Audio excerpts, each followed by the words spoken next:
Hello and welcome. During World War I, airships and aircraft were introduced as weapons to be used for surveillance, strafing, transport and bombing. The force that could predict the arrival of aircraft could make plans to eliminate them. These were days well before the invention of radar by Sir Robert Watson-Watt in 1935. How then to detect approaching aircraft? You could have forward observers in a balloon or at a high advantage point such as a church tower, or early warning sound mirror, horn or war tuba as they were known. These devices captured and magnified sound waves. A clever operator could not only estimate how far away an aircraft was, but its direction and possibly how many aircraft and what type. A parabolic acoustic mirror or spherical mirror focus sound to a point where a microphone or person is located. Spherical mirrors can be used for direction finding by moving the sensor rather than the mirror. Two mirrors set apart can triangulate the source very well.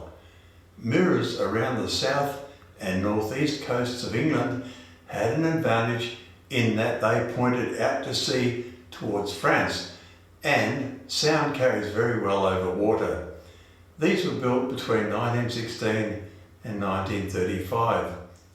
All these mirrors are just enhancing what nature gave us, external ears to capture sound better.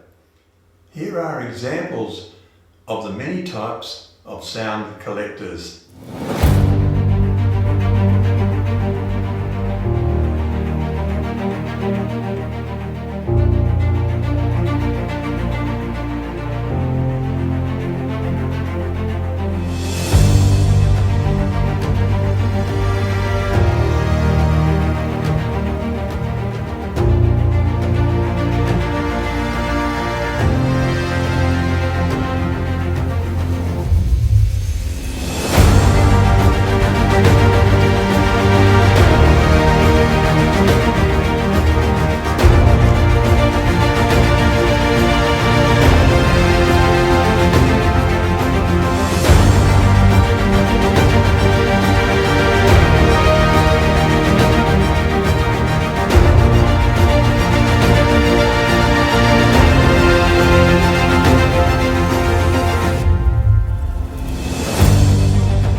With the development of faster aircraft, the sound mirrors became less useful, as an aircraft would be within sight by the time it had been located, and radar finally rendered the mirrors obsolete.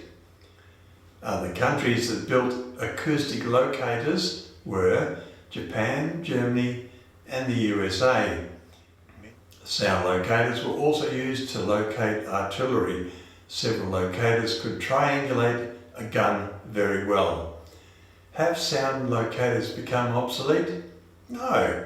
Law enforcement use sensitive gun microphones to pick up conversations at a distance, and most amazing are how a conversation in a car or in a room can be heard using infrared wavelengths. An infrared beam is aimed at a window or car mirror and reflects back to a locator with electronics to convert the vibrations into sound.